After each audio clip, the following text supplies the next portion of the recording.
everybody, Rosematter here. Welcome to part 15 of my Super Danganronpa Another 2 Let's Play. We are wrapping up the third class trial, and I mentioned in last week's episode that I've already finished it. It's so good. It's amazing. And I gotta give a warning. Towards the end of this episode, it's gonna get really dark, and I know these games are dark. It deals with death and all sorts of, you know, touchy subject matter, but this especially deals with some pretty heavy emotional, psychological manipulation, animal death, a pretty gnarly execution. So just a heads up on that. But yeah, spoiler alert, this is an amazing class trial all the way through. And I hope you are looking forward to seeing my reaction to the end of it, because man, this is one of the most insane endings to a class trial of all the Danganronpa games ever. So without further ado, let's go ahead and finish up the third class trial.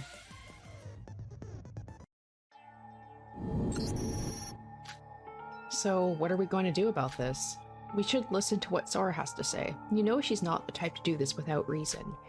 About that, I don't know the reason myself, but we should talk about this more. Then maybe we'll get rid of this unnerving feeling. But the culprit has already been exposed. Is there anything left to talk about? Oh, why don't we have a small chat like the friends we are? You know why I agreed with the girl? I also felt something was off, though I didn't notice it until she mentioned it. We definitely solved all the tricks. The culprit is Kanade Otenokoji. But is that truly all there is to it? It feels like there should be more to this. That kind of feeling. Exactly, Shiobai. I felt that too. Like we've missed one last thing. Would you stop sharing that between yourselves and let us in? Sora said she didn't know why she felt like that, but Shiobai, do you know the reason why? There are two things I felt suspicious about. Right, true, yes. What happened to the missing abdomen of Setsuka Shiabukuro? Secondly, why did Hibiki help her sister with the whole affair? The missing abdomen and the reason for the cooperation. Let's talk about the first one. I mentioned about the victim's missing abdomen during my theory a while ago, remember? You said it was because of the differences the wound marks would make based on which hand they used. Kanade was left-handed, and to hide the stab wounds, she threw away the torso. That was just a theory, though. We don't have confirmation of that. Thanks to that info, we were able to suspect her. But where is the abdomen, really? They would have gotten rid of the abdomen as well as some of the intestines. You can drain the flesh bit by bit down the drain, but... Eek! But that's not the important part. The important part is that really the only reason? Since you've oh so kindly admitted to your crime, I want to ask you, did you really get rid of it just for that? Of course, it's what you deduced, remember? From my inspection, the only lefties here were Iroha and me. If I didn't take care of it, it would have come back later to bite me. I did try to abuse this to frame Iroha, but that plan also failed. How could you? Really? Huh? I'm not the type to brag, but I've got an eye for talent. You, a person with that big of a brain of all people, wouldn't have done things this sloppily. You say that. But in the end, Kanade did choose the method, right? She herself admitted it. If this was done by spur of the moment, she might have taken this route. But from drugging Bubblehead to rigging the gate records, she definitely planned this way ahead of time. A double-layered trap of framing her own sister as the culprit, and as a plan B, framing Bubblehead. And even after she was busted, she calmly pointed out contradictions to the theory of her being the culprit. And that same person forgot about the stab wounds, precipitately used her left hand, and only then took care of it? She might have not known about the difference between the stab wounds beforehand. Have you ever even been listening? By the looks of her dismemberment skills, she's used to this kind of business. I can guarantee that there was no way a person of that level didn't know about the stab wounds. But she's the ultimate guitarist. Considering her profession, isn't it unlikely she would have reached that kind of level? If she really did murder Setsuka, she's probably a Void. The Void's a criminal syndicate, so that might be entirely possible. Shiobai does have a point. The fact she got rid of the abdomen means she would have known she'd be caught by the left-handed stab wound. If she knew that, she could have just stabbed Setsuka with her right hand. Why would she have gone through the hassle of getting rid of the evidence? It's just I only realized it after I stabbed her, as you might have already guessed. The knife used to stab Setsuka was the folding one that's in everybody's room. I stabbed her with my left hand without much thought.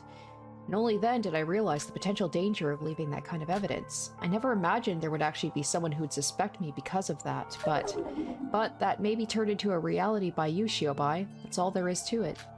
You who planned this whole mindfuck stabbed her without much thought? Okay, now I know you're hiding something. You would have definitely found another method. Even I can think of many options off the top of my head right now. Using your right hand to create more stab wounds, so the stab wounds wouldn't be visible, and repeatedly stabbing her with both your hands so we wouldn't be able to tell which one was the first blow. Are we really continuing this? Do you know what I hate the most? Repeating useless stuff that's already over. Just execute me already. Wait, Shiobai, enough about that. What about the second suspicious thing? The reason Hibiki cooperated. We really didn't go over this detail during the trial, but why do you think Hibiki cooperated with her sister in the first place? Huh? I don't know. Why did she? Didn't Kanade mention something about the altar? That she believed sacrificing Setsuka's body would grant her wishes? That's right, the motive video. Kanade said her video featured her parents, right? She helped kill Setsuka to save her parents, even if it meant she bloodied her own hands. Wait, is that really how it went? Yuki? Even if she really believed that concept and put her body on the altar, that definitely is possible, but that's not all she did, right? She disguised herself, rigged the gate records together with Kanade. Isn't that weird? All she had to do to grant her wish was to put each body part on the altar. There was no reason for her to follow the rest of Kanade's plans. You're right. Hibiki wasn't quite herself this morning, granted, but it wasn't like she'd lost her mind or anything. Even if seeing Setsuka's dead body made her go mad, this is definitely not normal. Maybe we should think more about this. Maybe we should ask her about this directly. Damn, maybe Hibiki is more culpable than we thought about this. She seemed like we thought that she was just poor Hibiki who was taken advantage of in her state, but maybe she had more agency than we thought. Especially because Hibiki's usually the forceful one, right? Hibiki, why were you this cooperative to Kanade's plans? Even if you ask me, I have no memory of it. I don't know. I don't know what's what. Considering she's been next to useless in this trial, that would be a waste of time. The trick wouldn't have worked without Hibiki helping Kanade with everything throughout. Why did she agree to all of this? If it succeeded, she would have died, and if it failed, her sister would have died. You're right. Come to think of it, that is pretty weird. The culprit is only one person. Hibiki doesn't have any benefit by becoming an accomplice. Oh, Shiobai, what did you realize? What'd you realize? Ah. Is he realizing that Hibiki was the one maybe who actually killed Shiobai? Ha ha ha. Ha ha, that's it. So that was it. Holy mackerel, this one's gone bonkers as well. Huh, I got it. A crazy theory that solves all of our questions. Really? What is it? Hibiki, you're also the culprit. Eh? The culprit is Kanade, isn't it? Did you even heed what I said? I said also. They're not just accomplices, they're both the true culprit. Oh. You know, it's funny, because usually because we have to find a way to take out 3 people. Because that's usually how it goes with Danganronpa. Oh my gosh, because that's usually how it goes with Danganronpa, right? The third class trial is usually you've got 2, what's the word I'm thinking of? Like you usually have 2 murders and a blackened. But in this case, do we have 1 murder and 2 blackened, and that way you still get rid of 3 people in 1 class trials, because you gotta make the numbers. The numbers gotta be the same throughout the game, right? How is that possible? Did they both stab Setsuka at the same time? What? Eee, what are you talking about? That's impossible. There should be only 1 culprit according to the class trial rules. It's against the rules for there to be 2 of them. Since when did the rules say so? Oh, what? Don't believe me? Pull out your handbooks right now and read Rule 6. Hold on a second. Rule 6. If 2 murders, each performed by different blackened, occurs consecutively, only the one committed earlier is acknowledged. The part we need to focus on is the part about consecutive murders. This is considered when there are 2 different blackened. Oh my gosh, I didn't even catch this in the rules. Because usually we expect this, right? People who are veteran players of this game would expect at some point there would be like 2 different victims at some point. Oh, this is interesting. Okay, this is considering when there are two different blackened who separately kill two different victims. In the case of two separate blackens targeting one victim, there's no rule specified about it. Oh my gosh. That's true, we've never had two, like someone and an accomplice attack the same person before. Wait, then what happens if something like this happened? If it isn't a special case like Rule 6, normally the person who last injured the victim while they were still alive becomes the culprit. Oh, so maybe that's it, the fact that, like, the torso or the abdomen, there was two people stabbing, like, simultaneously, and maybe the stab wounds would look different and it would show that it was done by two separate people, and that's why they had to get rid of the abdomen? What do you mean by that? To put it simply, let's say Iroha stabs Teruya with a knife. If I stab the dying Teruya before his last breath, I would become the blackened that killed Teruya, so it becomes a game of who made the last shot. I see. There were two separate victim and culprit pairs. The one that took place earlier gets prioritized. But for two killers and one target, the one who made the finishing blow is the culprit. Excuse me, did you really have to use me as an example? But that still means that only one person can become the culprit in the end, right? You still don't get it. If the person who makes the finishing blow takes the name of the blackened, then if two people injure the victim at the same time, they both become the culprit. Capiche? Are we about to have a double blackened right now? Are we about to have two people murdered at the same time? Or, like, punished at the same time? They didn't outright stab her. They knocked her out and stabbed her together at the same time. You're out of your mind. Even if they stabbed her together, there should have been some time difference between them. If one stabbed her just a bit later than the other, then that person would be the sole culprit. Oh really? Then let's take it to the judge. Yo, Bird. Bird, I prefer to be called a crow. That aside, Rule 6 you say. That was put in there just in case two separate murder cases happened in the span of one day. Imagine the troubles you would go through of solving two cases in one trial. This is a defense against that. But this case is a bit difficult. He's like, I was expecting it to go as normal, not like this. This case is a bit difficult even for me. They injure the person at the same time, indeed. So, is it possible or not? Theoretically, yes, but in reality, it's next to impossible. If a murder occurs anywhere, the high-tech sensors of Utsuroshima detect who hit last down to 0.001 seconds. If anyone was even that little late, they would become the official culprit by the records. You see, it's impossible. Is it really gonna be like, we're twins, we're so in tuned that we were able to do it perfectly? What if they get it down to the same 0.0001 second? Well, I will measure it down to 0.00001 seconds.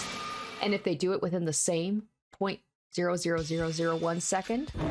Yo, Shiobai, what are you leading up to? If the time difference was next to zero, according to the records you're saying, well, if it was that pinpoint, then I admit they both become the blackened. Fucking bingo. Wait. That's only theoretically possible, remember? Even if they thought they did it at the same time, there's naturally bound to be some time difference between them, unless they were machines or something. Nikkei's right. I mean, I am capable of doing everything right, but for my sis, it would be impossible. Why the sudden passivity? Are you hiding something from us? Oh, shit. So that's why Kanade... So Kanade wasn't doing this necessarily just to save her sister. Or just her sister, because if they only pin it on Kanade but not Hibiki, like if they don't choose both of them, then technically Kanade and Hibiki would be able to get out of this. They'd both be able to survive. Why the sudden passivity? Are you hiding something from us? What did you say? It would have been possible for you twins. If my theory is correct, then that was exactly why you couldn't have left the torso be. Of course, I'm not saying this without any basis. The proof you two can do it with exact timing was ironically proved by Newsy over there. Eh? Me? What do you mean by that? Do you guys remember the interview Newsy did on the twins back at the second island? Oh my gosh, how on earth would we remember such a minor thing? I need to learn to be like Shiobai. I need to remember all the little details. How rude, my interviews are never something minor. Of course, I always remember every detail of my interviews. I even have it written down. But why do you remember that? That isn't the focus here. Just shut up and listen. If you have it written down, then that's better. Read the part about the secret behind their synergy. Let's see. Wow, all this stuff coming back from, like, the previous island. So you two have shown us a fantastic performance, especially the unbelievable synergy between you two. What is your secret behind the synergy?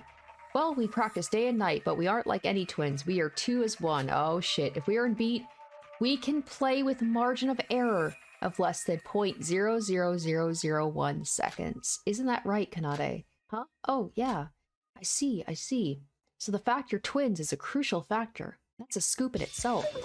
He's unstoppable. Well, as Shin said, we'd better get going before it gets too late. You gotta be joking. Wait, does that mean... Now you get it. It's not a completely outrageous idea we're dealing with. And they said the comment themselves. Even Kanade affirmed this fact. For these two, it would have been possible for them to use their special sense of beat to stab, simultaneously without any error between them. Then they really did? Wait, I feel like it was just an exaggerated playful comment by Hibiki. Logically speaking, this shouldn't be possible for two separate people. This is possible within the bounds of logic, you meathead. Meathead? I met a lot of people around the world working as a trafficker.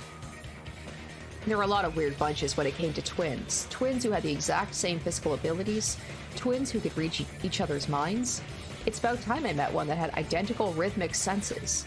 Hibiki and Kanade are identical twins, right? They said that identical twins are almost the same down to the genetic level. They usually have the same personality. You know those stories where... Oh, don't tell me that they are just pretending to, like, be two completely separate different people. Well, they definitely, the chest size is not identical, that's for sure. But has this been a play all along? Where, like, they're both basically the same people, but they were pretending to have different personalities? You know the stories where twins who were separated still lived similar lives when they were apart, right? I see. If this theory were to be true, then that explains the reason they got rid of Setsuka's torso. They were able to time the stabbing with their rhythmic sense. They must have used their primary hand. The hand they use when they're playing the instruments. They probably couldn't risk one of them forcefully trying to use the other hand and failing. That would also explain why they couldn't have made additional stab wounds. Until Setsuka was mostly surely dead, they would have had to leave only the stab wounds that they made simultaneously. Because it's a system where the person who last injured the body becomes the culprit. So it's like Hibiki pretending all this time to just like, oh, I have amnesia, I don't remember anything. Did these two girls set this up from the very beginning to be like, okay, you're gonna pretend to have like you know, amnesia, and you're gonna be all out of sorts so that you can't possibly be thought to be the culprit because you wouldn't be in the state to do it.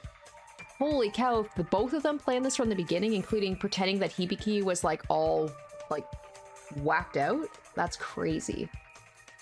Or is Hibiki actually have this ability, like, it's an innate sense, that, like, even if she was in, like, that fugue state, she would still somehow be able to do this. I don't know, we'll see. Couldn't they have just stabbed her after she was dead? Why would they get rid of the torso when... No, that's impossible.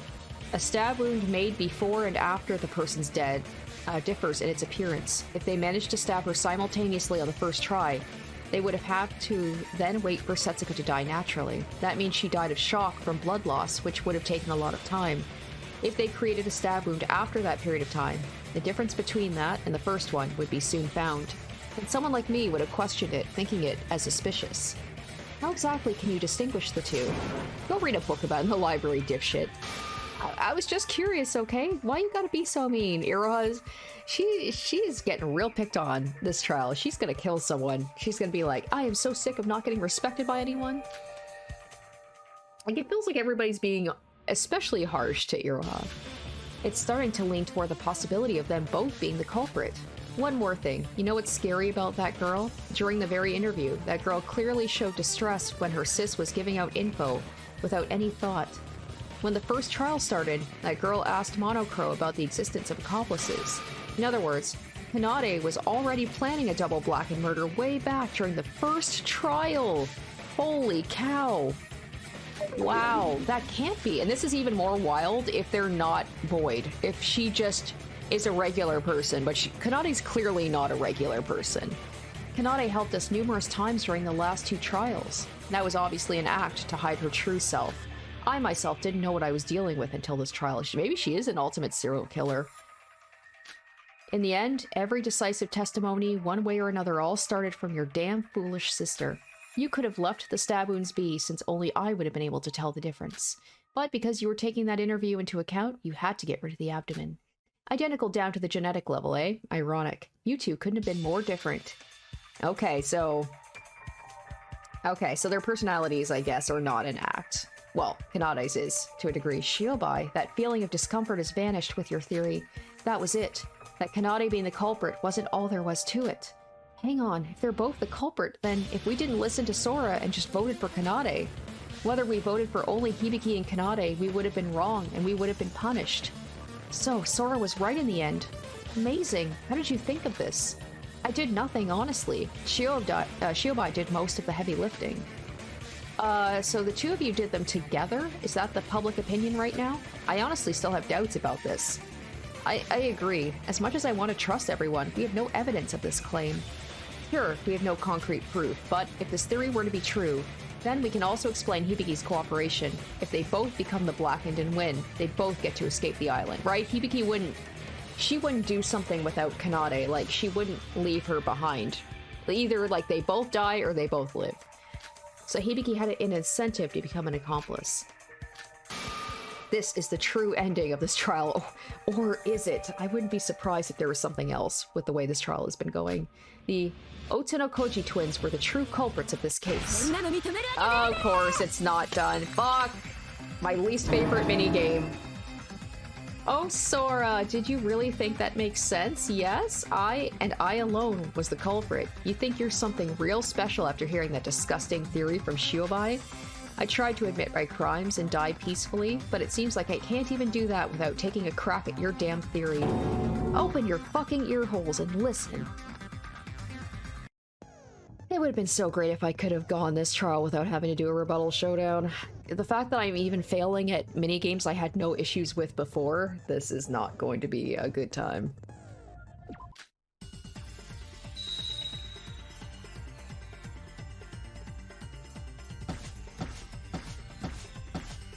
Oh wow, there's a lot here. Oh wow, okay. Oh, the antibiotics! We haven't, that's right, we haven't used that yet. Once again, can't read anything.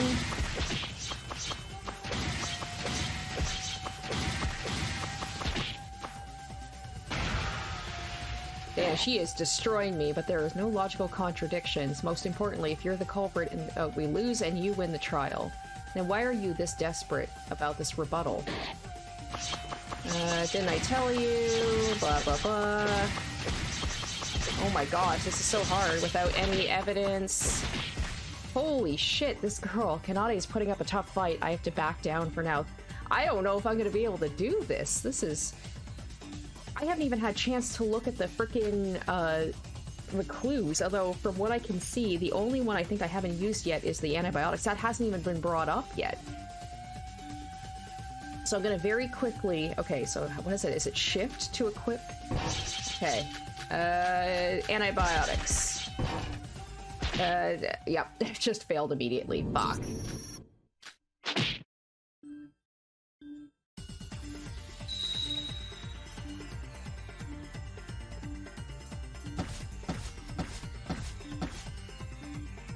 Do I have to pick it again? I do. Okay. Antibiotics. Ah! Like, I feel like this one should be the final, frickin' thing, because it's so difficult. She's destroying me at this. It's fine. All I have to do is I just have to hit that thing, I think, at the end here. I just have to make it until then. I think it's this one here. Just don't die before then. Oh, fuck.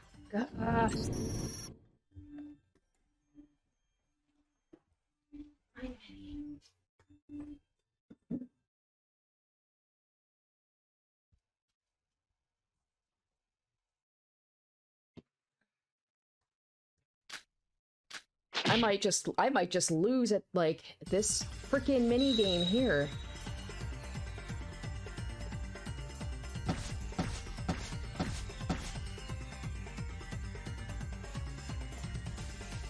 Okay, so we'll choose it really quick. Choose.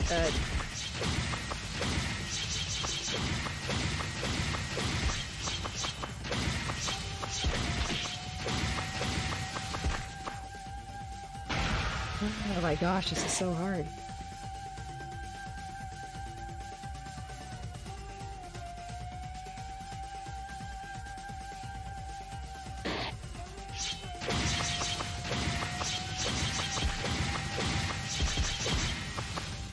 No, I forgot to equip it. Oh, I hate this game so much. I hate this minigame so much. I forgot to equip it. I panicked. I'm gonna lose again, and I'm gonna be down to one fucking heart. Oh, oh no, and I've got the... Fuck. And I don't know how to unequip, because I have the bullet equipped now. I don't know how to unequip it. I'm gonna lose. Fuck, fuck, fuck, fuck, fuck. I'm just straight up gonna lose right here, right at the end. Oh my gosh. She is a beast. She feels like the true final boss of this game. And we're only in the 3rd class trial. If it gets harder than this, I'm fucking boned. And I don't even know how much of the class trial is left. We might have to do another Terminate talk, for all I know. Okay, I'm doing much better this time. Okay, just calm down, girl. Just don't panic. Okay, but I have to remember. Okay, let's equip it. Okay, please. I'm down to 1 heart here. Okay, equip. No! Did I? Oh, thank God, oh, thank God, oh, thank God, oh, thank God, oh, thank God, oh, thank God, oh, thank God. Oh my God. I don't even want to know. Oh. 20 points. Wow. I might get a C grade in this one. Holy cow. I don't know how much more of this is left. I am doing so badly. If I fail one more minigame, it's over. Proof? You say there's no proof? Obviously, it was impossible from the start. A flawed theory. Let me ask Shiobai himself. Do you have any proof, yes? And you claim to say you know something that even Shiobai is unaware of. Of course not. In the end, this was all just a baseless theory. No, I do have proof. What? After hearing what Shiobai said, I looked through every evidence I found once more, and there was one single evidence that didn't have a place anywhere in the theory, yet nobody knew what it was for. A bottle of antibiotics near the pool. Antibiotics? I don't recall ever seeing that by the pool. But antibiotics in the pool? That's a pretty weird combination. What was that doing there? We can deduce its use if we combine it with Teruya's testimony. Teruya, when you testified about the blood packs, didn't you mention another chance in the infirmary? The infirmary? Oh yeah, the medical kit disappeared for a while and somebody put it back. Are you talking about that? Medical kit? So was that bottle from that kit? Well, I checked the inventory of each room 3 times a day.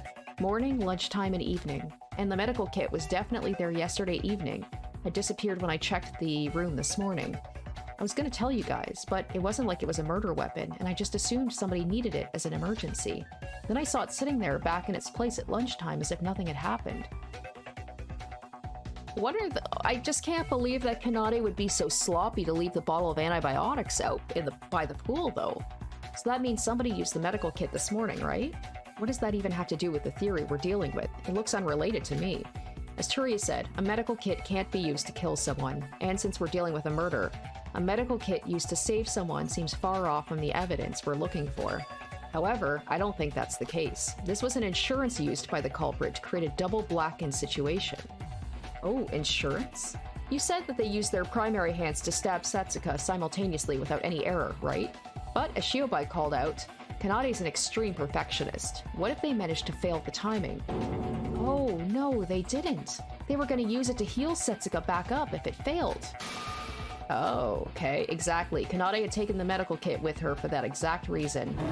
Preposterous. How could you know if you had succeeded or not in the first place? Dude, Monocrow exists for a reason, you know? So they stabbed Setsuka together and called Monocrow to check if they could be accepted as a double blackened murder? Is Monocrow even allowed to tell them that? I mean, there's no reason not to. Telling the blackened that they're the blackened shouldn't be a problem, right? That aside, the bottle was decisive evidence. I never saw that during my investigation. Where the hell did you find it? I just kinda saw it rolling around near the pool. But I'm guessing, was that Hibiki? Did Hibiki screw up? Bullshit, I never even opened the damn thing. Oh, there's no way I dropped the... Ah! Haha, what now? Never opened the thing? You should have said you never took it, idiot. Now you've admitted yourself that you took the medical kit. You realize that, right, Kanade? No, this isn't... You making a mistake like that? That wasn't very like you. Was the bottle being on the ground that nonsensical? That aside, did she just confess it herself? Unbelievable. Even if I had dropped it, I would have heard it dropping considering its size. Or at the very least, I would have noticed the weight decrease from the medical kit. I didn't even leave it to Hibiki. I did that part myself just in case stuff like that happened. Unbelievable. Me making a mistake like this? No way. What rotten luck. Foo-foo, it seems for the first time in this trial we were actually able to see you get truly flustered, Kanade. Well, we don't know the truth if you did or did not open the medical kit in the end. But if you were this surprised by this accident, then for us, I guess it was truly luck from the heavens. Kanade. That, I don't know, with all of this, this is the smoking gun. Like, with how perfect this was, it truly does seem just, yeah, like some bullshit luck that we just happened to come across that bottle and Kanade just happened to not notice, especially being the perfectionist she is. She even said it herself, it wasn't Hibiki, it was her that was in charge of it. Kanade, can I take that as a yes? That both you and Hibiki murdered Setsuka? Unbelievable. This can't be happening. This doesn't make any sense. This can't be. You still can't admit it? I'll go. Oh, thank God. Oh, thank God. We're almost done. Oh, I will go over the case from the start. You won't be able to escape this anymore. Oh my gosh. Oh, it's finally almost over. Not that I wasn't enjoying this case, I really was, but I just did so badly at the rebuttal that I'm like, I've got one heart left. I can't screw up anymore. Okay.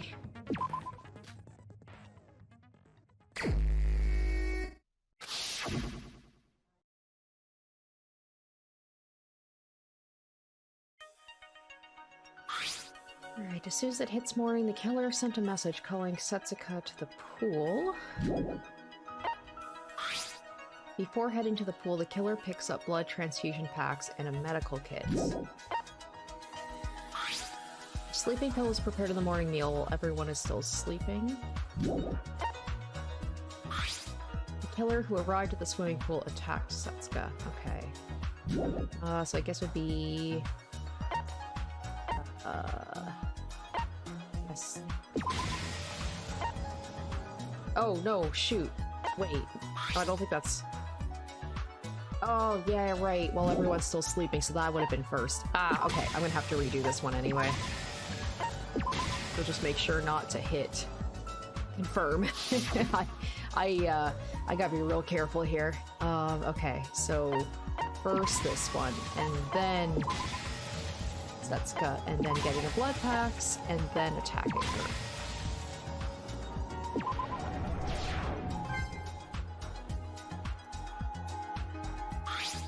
The two culprits who entered the pool at the same time stabbed Setsuka and became the blackened together.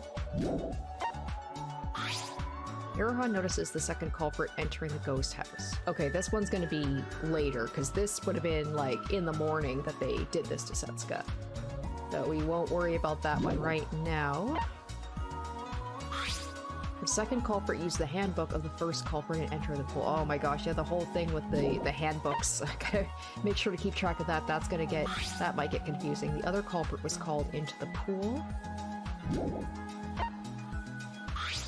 The first culprit handing their handbook over the gate. Okay, so we're gonna assume, so it called Hibiki, and then handing her the handbook so she can enter the pool, and then attacking her together.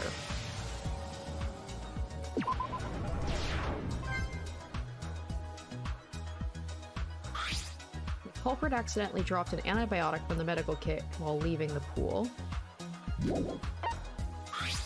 After leaving the pool to get the necessary tools, a no entry sign was placed at the gate. The second killer disguises as the first killer after the disillusion is over.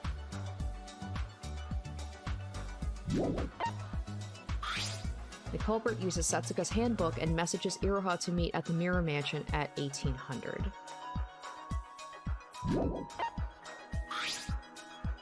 Culprit returned. Oh man, God, I forgot just how brutal that was that they had to chop her up.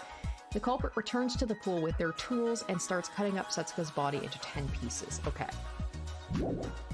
Ooh, okay, so it's definitely going to be these two first. Now, the thing is the wording of this, where it's like the culprit accidentally dropped an antibiotic while leaving the pool. So I'm assuming that's going to be first, because this part here says after leaving the pool to get the tools. No entry sign. So we're going to do dropping the antibiotic, and then leaving the pool, and then... When did they send... When would they have sent Iroha the message, though? I don't know. And then I'm also a little confused about the wording of this. After the disillusion is over. What do they mean by disillusion? I don't know if that's just like a translation. Is like disillusion supposed to be like dismemberment? So I'm going to assume that it's dismembering her, and then Hibiki disguising herself as Kanade? Hopefully? I don't know. I don't feel too confident about this one. Oh no, no, no, no, it was wrong! Oh shoot, okay. When would she have disguised herself? She would have had to disguise herself here because they would have had the hands at this, but that's the only time that Hibiki would have had the hands to be able to put on her chest. Maybe it's the other way around. Maybe it's this, then this, then this. Oh, thank goodness. Okay, I was like, oh shoot. Alright. So, messages Iroha to meet at 1800. At the same time the train was moving to the monorail station in Block C, the first culprit was waiting. After calling Iroha, the second killer maintained their disguise and was on the move. Okay, so it's probably going to be then that she sent her the message first. And then this is the part Iroha notices the second culprit entering the ghost house. Oh gosh, I wish I could remember when did Kanade, when was she doing this whole thing? The culprit took the monorail and put the body in the chimney of the ghost house. I would assume this is around the same time as like when the parade was happening. Oh, I really wish... Okay, the culprit performed an extraordinary method by throwing them piece by piece. After entering the ghost house, the culprit broke the breaker wire and made a power outage. Oh, fuck, this just get more... Oh, this is getting even harder. This one's really difficult. Okay, so it's gonna be probably this one. And then after calling Iroha. And then Iroha noticed her go into the ghost house. Oh... I don't know if this has happened yet. I don't know. At the same time, the train was moving to the monorail station in Block C. Like, is it the same time that Hibiki's going into the ghost house? And then there's this part, too. After entering the ghost house, the culprit broke the... I have to assume that maybe this is all like Hibiki's thing, where it's like she called Iroha, went to the ghost house, Iroha saw her go to the ghost house, and then she... Because this would be the only time. This, I think, was when Hibiki cut the wires. In the ghost house. So, oh, okay, I feel even less sure about this one than the last one. Oh, please be right. Oh my gosh, thank you. Oh, thank you. Oh, the first killer who safely moved the body to the ghost house got off the monorail and hid in the Block A warehouse. Oh my gosh, this just reiterates just how fucking confusing this whole thing is. The monorail goes the same way back and forth between Block A and C, succeeding in landing the pieces in the chimney. The culprit who had finished preparing for the parade, disguised as the first killer, joins the group. This is the part that's confusing, is like you've got two things happening simultaneously, and you have to try and remember what happened at what time. The culprit took the monorail and put the body in the chimney of the ghost house. The culprit performed extraordinary... Okay, maybe this is all...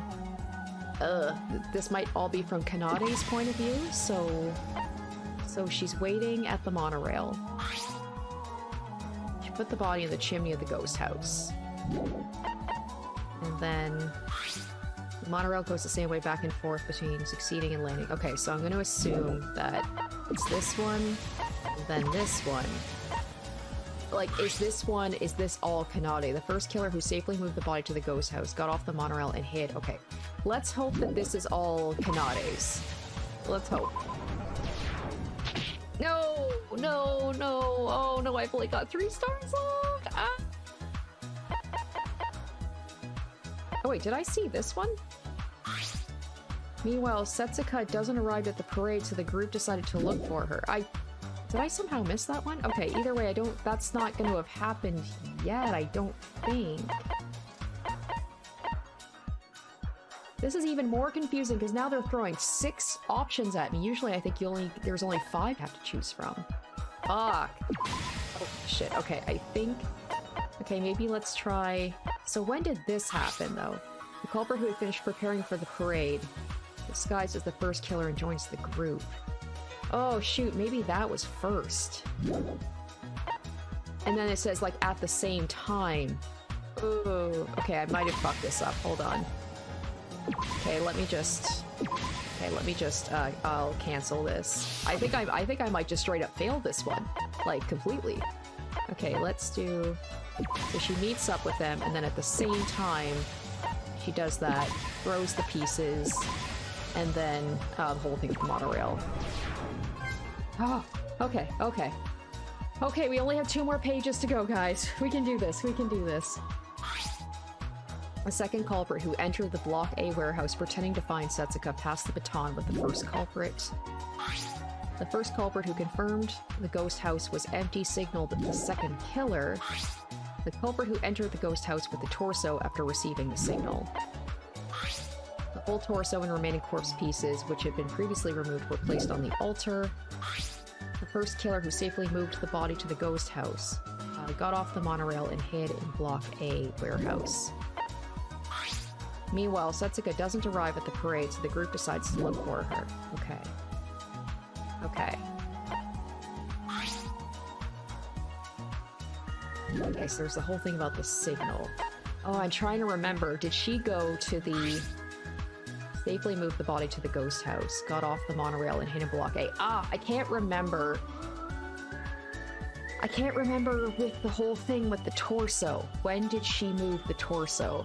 Was it right after she got off the monorail? Oh no, I've only got 3 options. I've only got 3 chances here. Okay, so here's the thing. Okay, so she would have gone to the warehouse first. Okay. So she would have... Okay, so there we go. So she's at the warehouse. Or shoot, is it this one here about not finding Setsuka? So yeah, at this point, they would have been like, wait, Setsuka doesn't arrive at the parade, so they decide to look at her. Okay, or look for her. So let's do that one. This one's gonna be last, the whole thing with the altar. Okay, receiving the signal. Okay, so she waits, and then they get the signal, right? Please, please, please. No! I did that. Oh no, I only have 2 chances. No, this one's so difficult.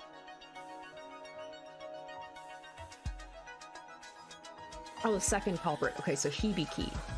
Second culprit who entered the Block A warehouse pretending to find Setsuka passed the baton with the first culprit.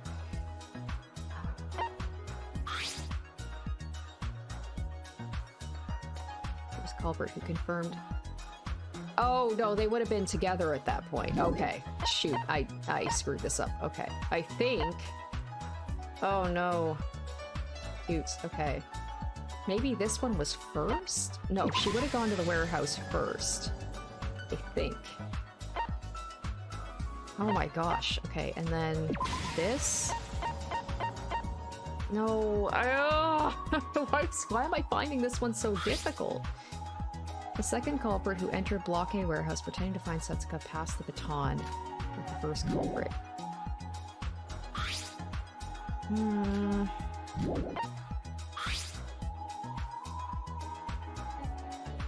Okay, the fact that said they signaled the second killer, they would have both had to be in the same area, right? Shit. Okay.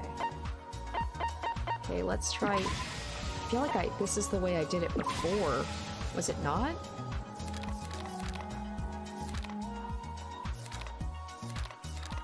No, I don't think that's it.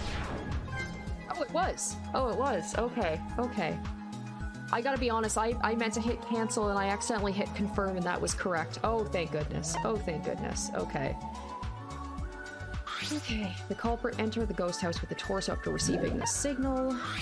The culprit goes to Kokoro. Oh, okay, well, we can just get that one out of the way. I love that. Finally, after moving the screen at the entrance to create a space, they use the blood transfusion pack to make it bloody. Okay, the fact they say finally makes me think that's gonna be the last one. Okay, and then there's Yuki. Excellent, we don't need that one.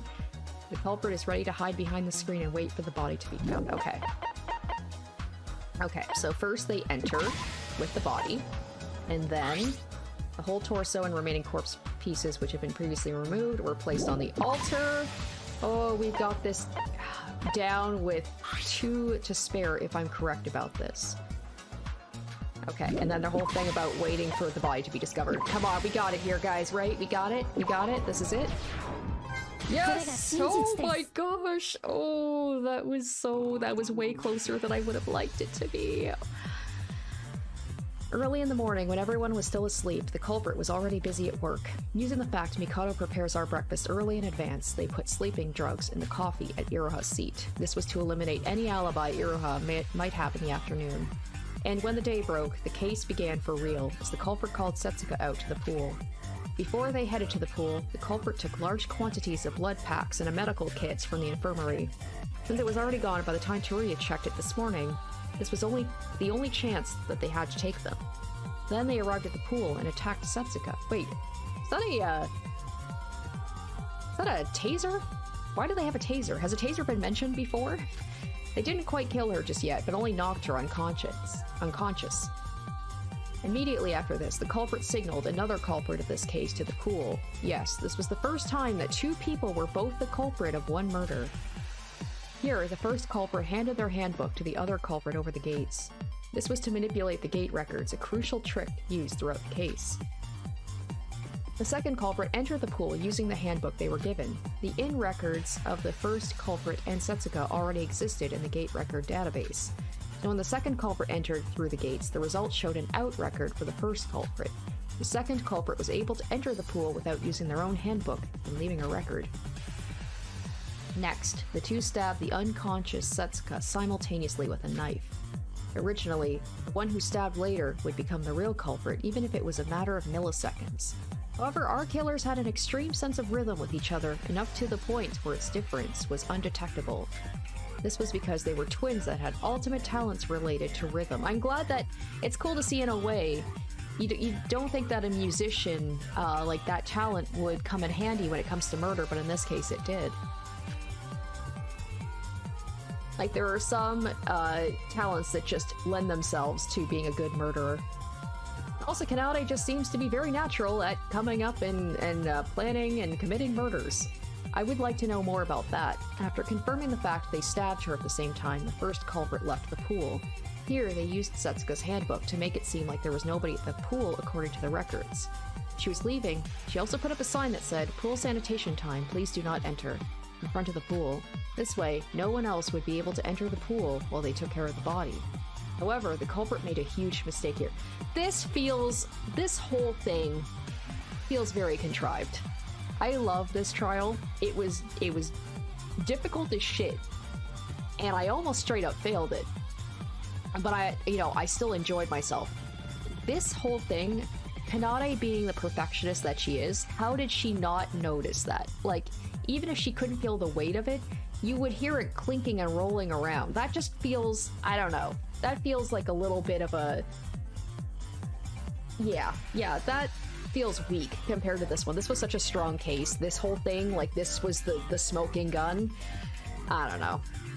The medical kit that was prepared as insurance to heal Setsuka in case they mistaking this time stabbing her simultaneously. It'd be one thing if Hibiki screwed it up, but the fact Kanade was the one who screwed this up.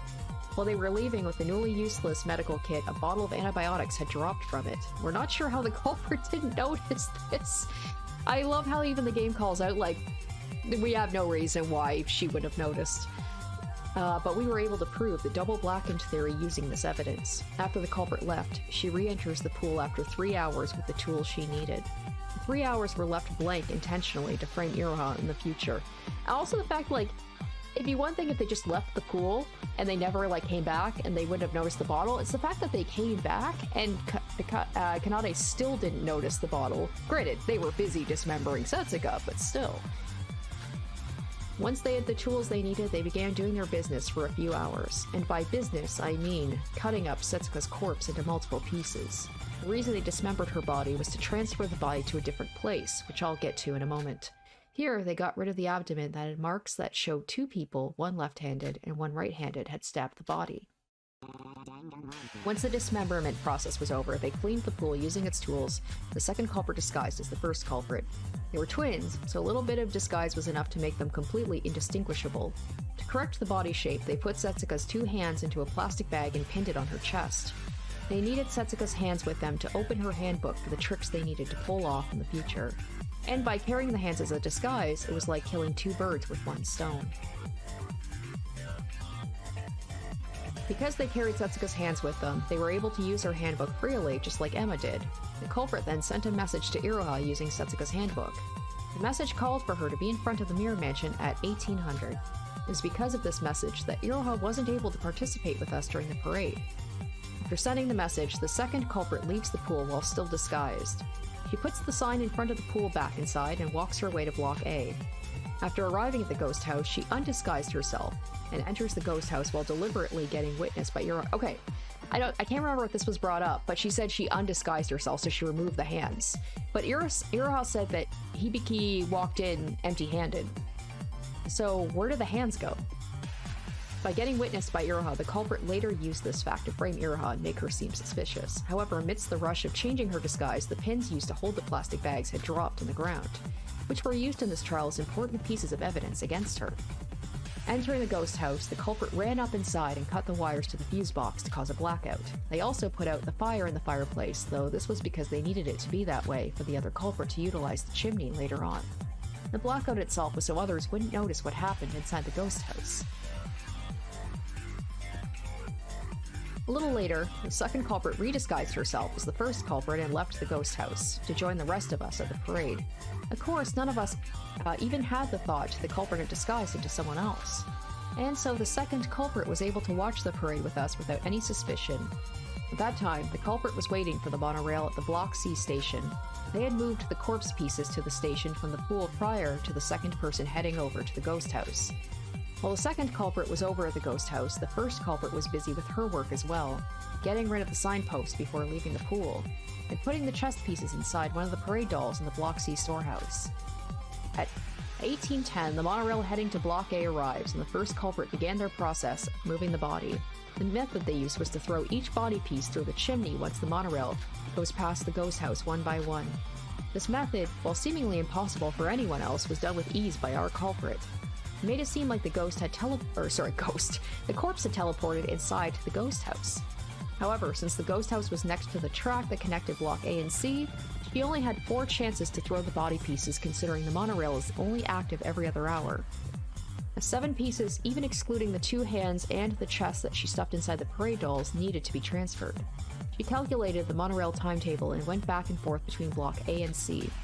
Using this method, they had exactly 7 chances to throw the body pieces in 1 hour, and with the culprit's perfect aiming abilities, the transferring was done. After all the body pieces had been safely thrown inside the chimney, she leaves empty-handed and headed to the storehouse. The parade was almost over, and the chest pieces had been delivered to Block A by then.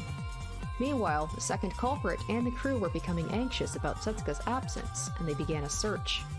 Pretending to look for her and heading to Block A storehouse, the 2 Blackens meet up and switch places. The reason the second culprit disguised in the first place was to create an alibi, while the first culprit was busy throwing corpses on the monorail. Since that was finished, there was no reason for the disguise from then on. I just finished investigating the ghost house and was leaving without any results. And after confirming that I left, the first culprit signals the second culprit who was still hiding inside the storehouse.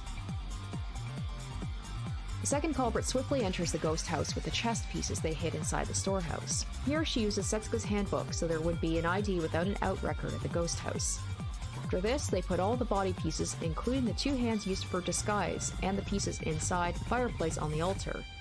Once the setting was complete, they moved the folding screen in front of the entrance to create space, and start to flood the place with blood using the blood packs they had prepared.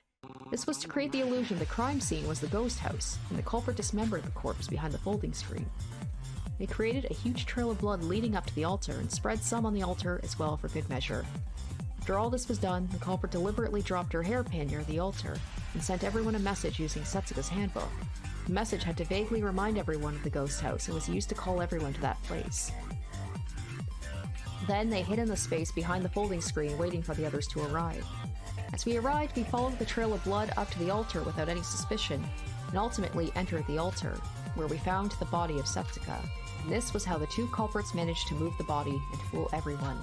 The cruel killer, no, killers who didn't just murder Setsuka but cut up her body into pieces. The culprits who committed this atrocity of a crime.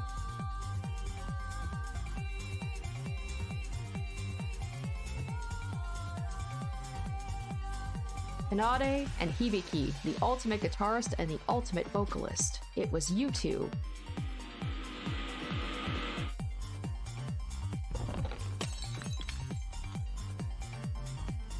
Oh my gosh, I am so nervous to see how bad my score is.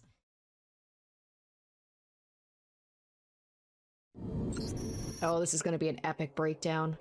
Like, I'm still wondering, does Hibiki... was that whole thing a lie from the beginning with her pretending to have, like, going into that weird state? That shock state?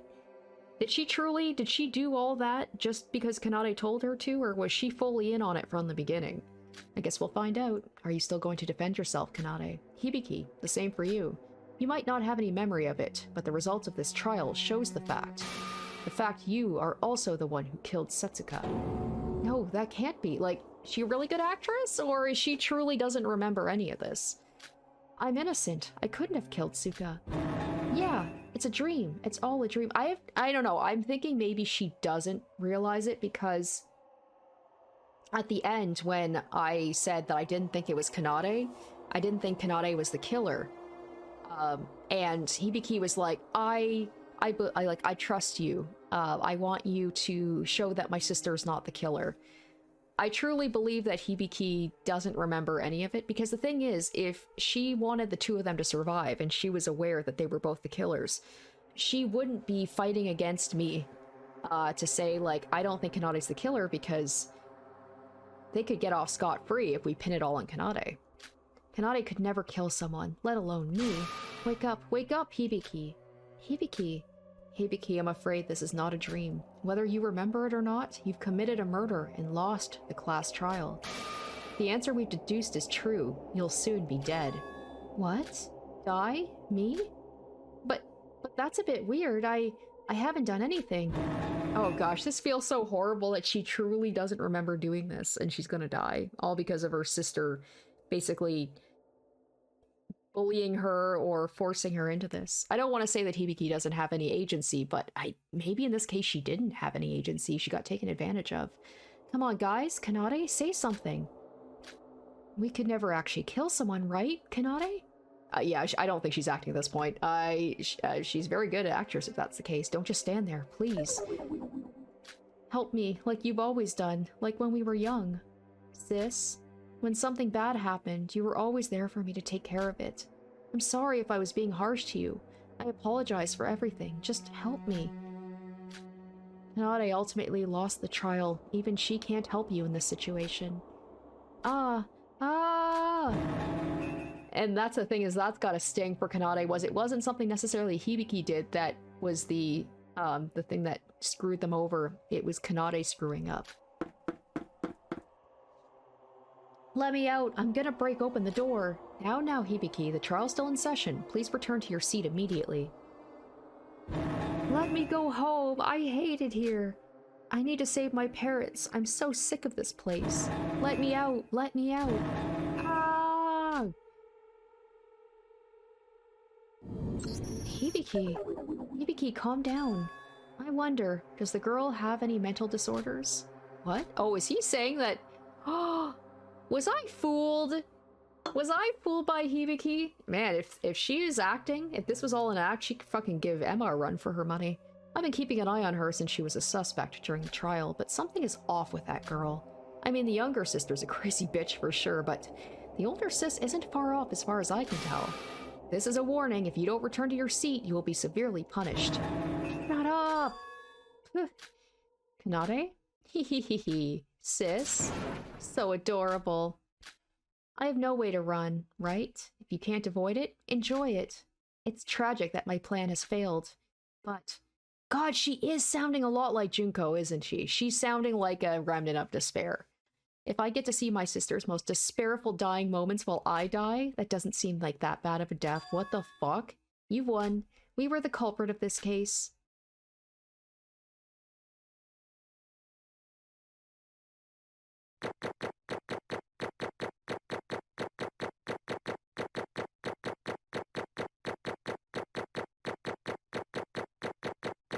"20 points. That freaking D. Oh, ouch. Ouch. I think that's the worst I have ever done on a class trial. And yet I still loved it. That just tells you how good it is. Usually if I'm bad at it or I'm having a bad go of it, it sours my opinion of it a little bit. But no, this one was amazing. But that fucking that second last one, which one was that? That was the rebuttal showdown. Oh my gosh, that tanked my score. Oh well, we made it through. It was close, but we made it through.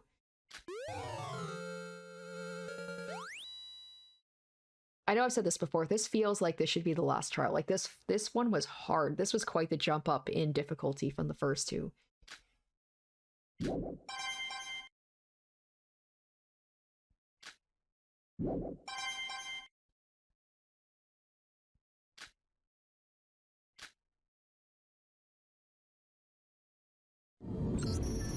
It's good that you resolved everything, but this silence. Now that you've reached an answer for real this time, it's voting time. I swear if it gets interrupted again, I'm gonna quit this job.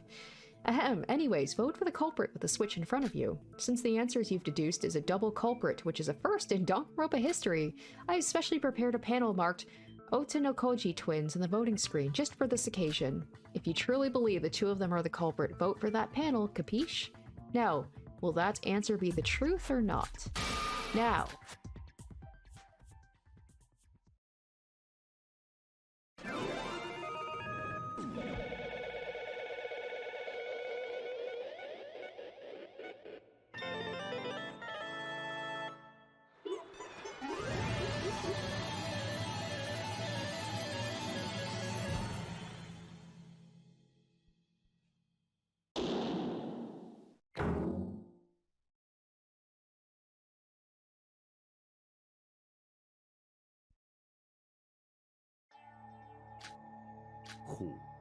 The real culprit who murdered Satsuka Chiebukuro was Hibiki Otenokoji and Kanade Otenokoji. Correct, you got them both right. So they're both the culprit?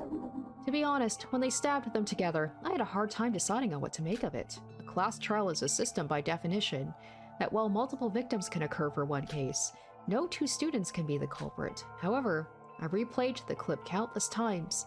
No matter how you'd look at it, they stabbed her simultaneously. Even the computer couldn't detect the time difference. I had no choice but to admit it. In this killing school trip, the rules are absolute. And this case did obey the rules. My most honorable praise for the twins is they found a loophole in the rules and used their talents to pull off a feat. Truly impossible. I was confident I would win this trial. You would have lost if you'd voted for my sis, and that result wouldn't have changed even if you'd voted for me. Whoever you had voted for, I was going to be safe, and I even had a backup plan of framing Iroha.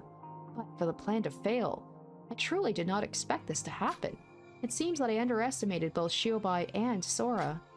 She's right, we contributed nothing to the trial. It wasn't for those two. Honestly, I was mentally prepared for Shiobai. I can estimate the threat levels of a person immediately at first glance. She's just got, like, all the abilities, doesn't she?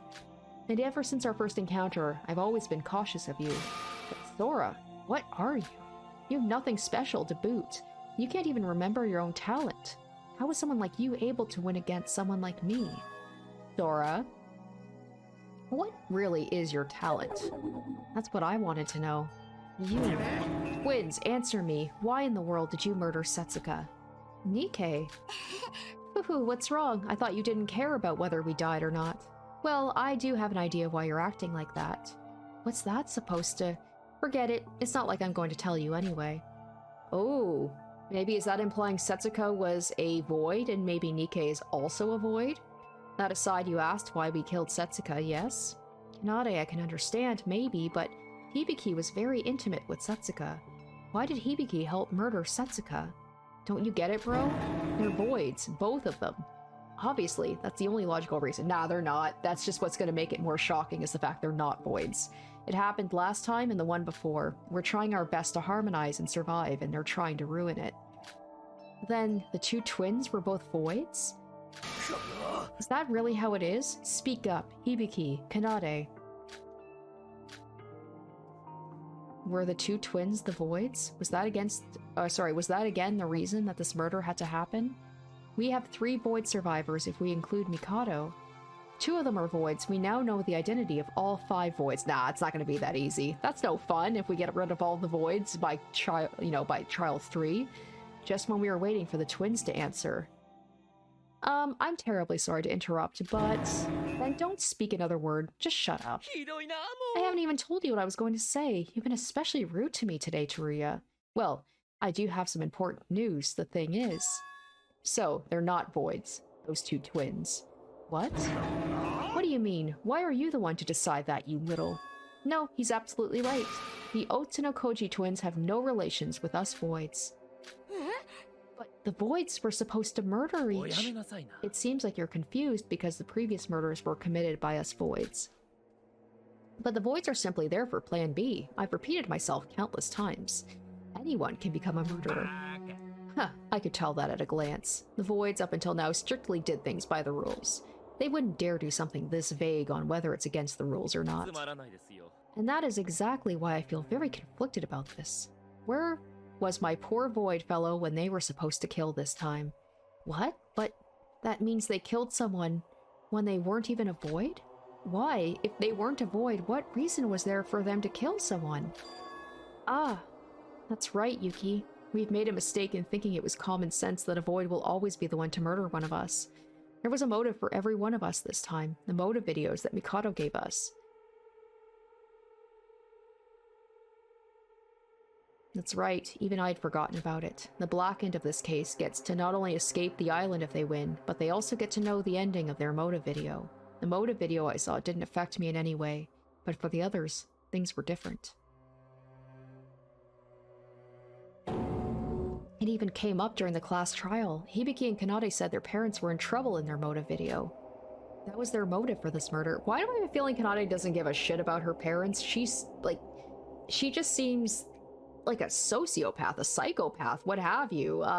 Maybe she loves her parents, but maybe she just saw an opportunity and she took it. She just wants to get off the island. Dang it, I should have been more careful. I was so focused on the voids that I forgot about something more important. Like, she said that it's going to be worth dying if it means she gets to watch her sister die too. That's fucked. Ah, Mikado, you. This is all because of you, forcing us to murder each other with motives. I wonder if Kanade's gonna be like, nah, it wasn't the motive that made me want to do it. I'll never forgive you. Yeah, I mean, she'd be like, the voids just got to kill before I got a chance to. Excuse me, it wasn't really like that. What? I said, I didn't do it necessarily for those stupid videos. My sister could have done it for our parents, but to be honest with you, I couldn't care less about those things. Those things? But they're your family. My sister's the only family I've got, and you said it yourselves during the trial. I've been planning a double blackened murder ever since I heard about the rules of the class trial. The motive videos were distributed yesterday, so how could those be the motive for our murder? Then why would you do something as horrible as killing someone? I don't know where to start. Well, everyone, take a look at Hibiki here. Let's start from there. These 2 are the ones I'm most interested in to know their backstory. What about Hibiki? Don't you think something is off about her? Hibiki? Hibiki, you're still part of this. Speak up. Oh, is she alright? Oh my god, so cute! The hell? Kanade?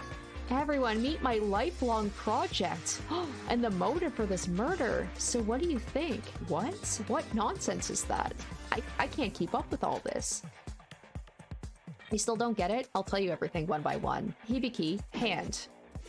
Oh, she's like turning her into a puppet. Do a backflip. That scared me. Say you love me with a smile. And it's funny because it seemed like Hibiki was the one, you know, when they were like in their non-trial personas, that Hibiki was the one who was like bullying Kanade. Was that just, you know, did she plan that from the start to make Hibiki seem like she was kind of the leader, the forceful one, but it's Kanade who's literally like the puppet master? So you love me with a smile. I love you, Kanade. Me too. I love you too, Hibiki. What is this? What's going on? Hibiki? Hibiki, wake up! Hibiki! It's no use. Hibiki in this state can only listen and react to me. How did you do it? Hypnosis? Mind control? So that was what you meant by that. No wonder the little shit's actions didn't make sense. Shiobai, do you know what's going on? How can I put this? The culprit of the case wasn't Kanade and Hibiki, but more like Kanade and also Kanade. What do you mean? Speak some sense. Why the hell are you always shouting at me? The trial is over, so I'm not gonna give two shits about you. Ask the girl herself. So, don't you all agree my precious toy is adorable?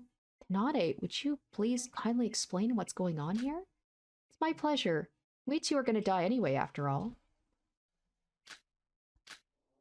If we're going to talk about this, everything started way back when we were young. We are we are identical twins 10 seconds apart from each other. I can't remember if I knew it instinctively when I was born, but I realized something when I was around 3 or 4.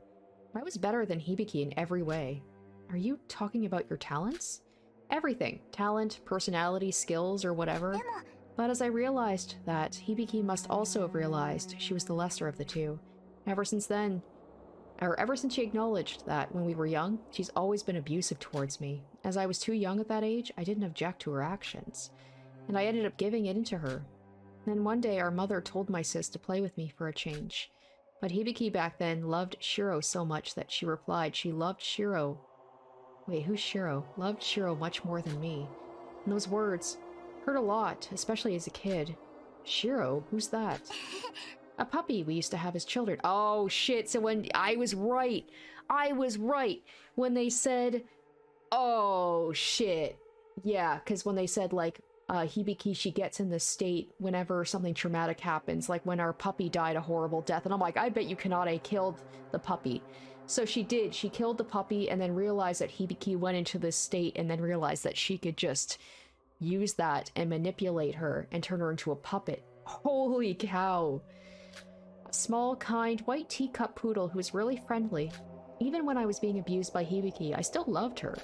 I thought of her as family and I wanted to get along with her.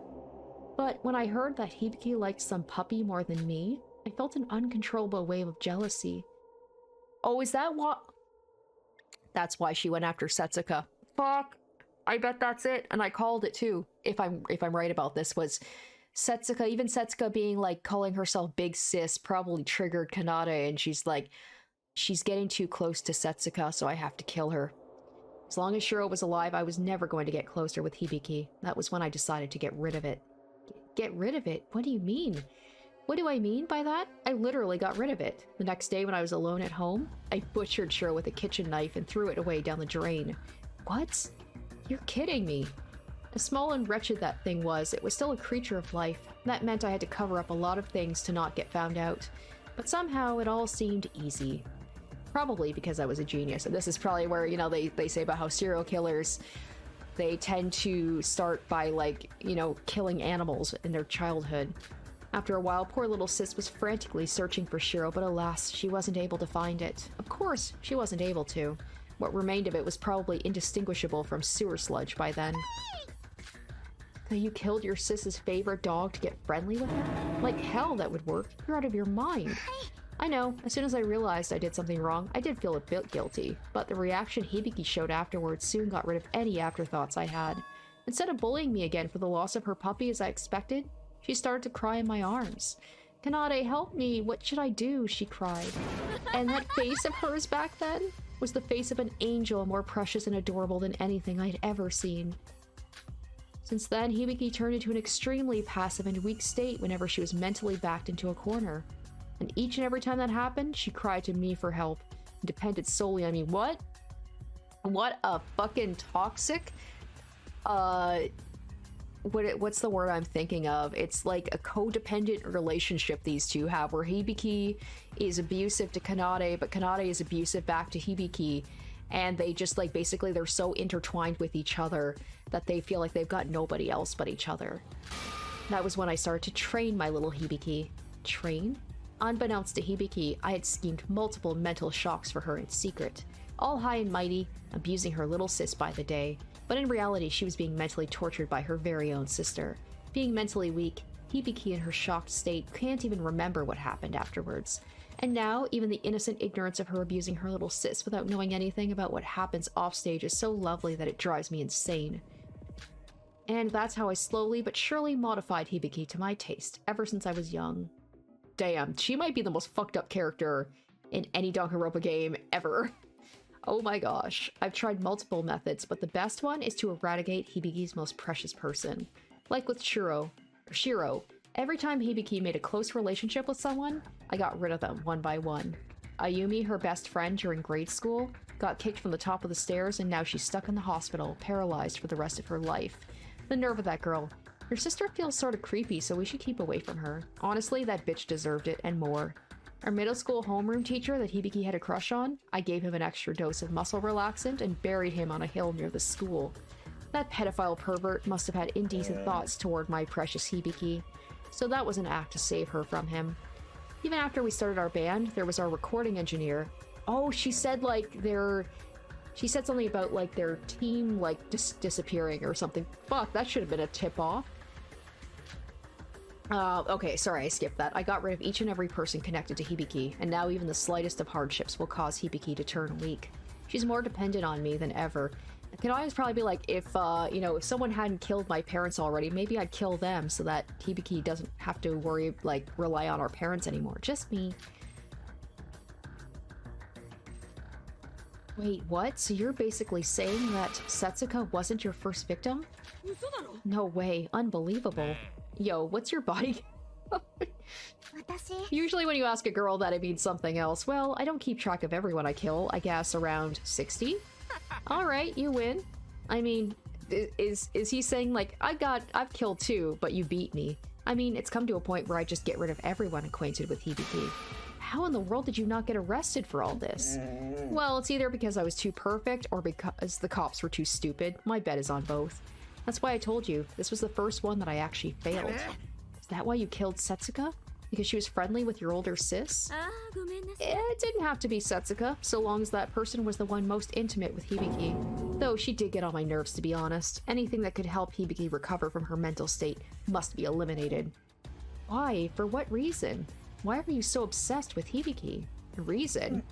How about I ask you a question instead? Do people need a reason to love someone? I love Hibiki. If you could have your loved one all to yourself, anyone would have done the same. You're crazy. You're insane. I can't even hear another word from you. You don't deserve any sympathy whatsoever. Go to hell. Hold on a minute, Kanade. How does this story relate to Hibiki acting like a puppet right now? Oh, I forgot about that part. I guess it was around that time I made sushi out of our coordinator. When Hibiki realized the coordinator she was close with had gone missing, she came to me crying. But something was different. She was bawling like usual, when suddenly, her eyes lost focus and she didn't show any human reaction. And when I spoke out to her, she started to do exactly everything I told her to do. No complaints, no reactions. Like as if I was controlling a game avatar. So that's why Hibiki, for the most part, did everything flawlessly except for dropping those pins that held the hands, and that's why Kanade like reacted so strongly to be like, Hibiki, you idiot. That might have been one of the happiest moments of my entire life. Sis being controlled by my words? Just thinking of it makes me... Afterwards, whenever Hibiki's mental state took a certain amount of damage, she turned into a puppet like this. It only lasts for a short time the first time around. But in time, it lasted longer and longer, until now, I can just switch it on and off whenever I order her to. From that day onwards, my training goal for Hibiki had completely changed. If I previously trained her to only look towards me, I now trained her to be the perfect puppet. My final goal was to make Hibiki my very own puppet all the time, regardless of her mental state. We had escaped off the island after killing Setsuka, maybe killed 1 or 2 more. I could have achieved that dream, maybe 1 or 2 more as her parents. What a waste. I see. So that's why Shiobai said the culprit was Kanade, and Kanade again. Kanade did this to Hibiki so her sis could act as her duplicate and commit the ultimate perfect crime.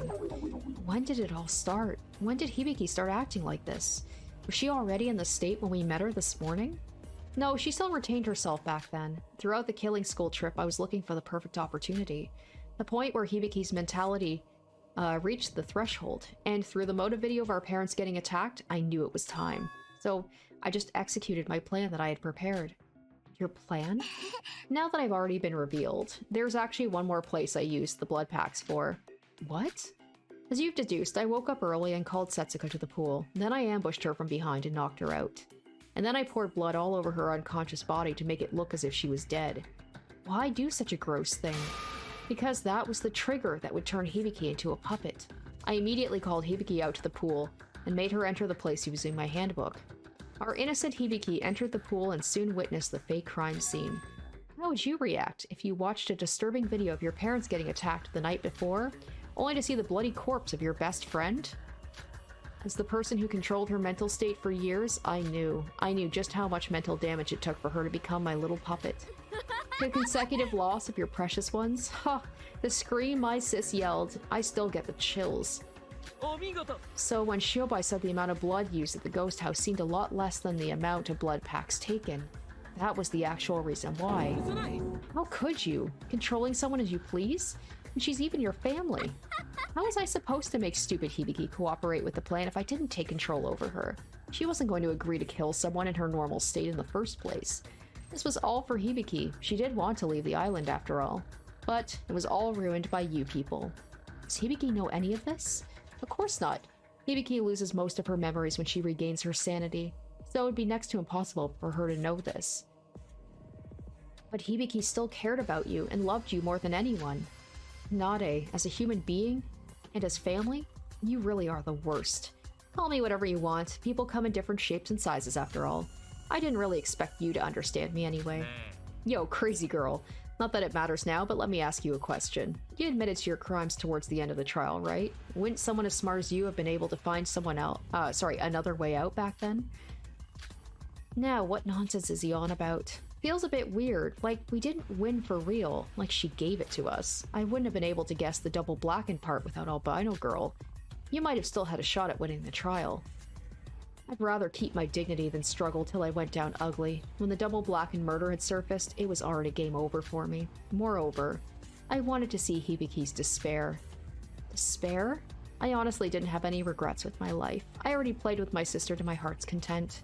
Of course, escaping the island and being together with a completely puppified Hibiki does sound tempting. But nothing to... This feels like she's not even upset about it. It feels like it's just anticlimactic in a way, but nothing beats my desire to watch Hibiki's face full of despair, and poor Hibiki had no idea she'd done any of this.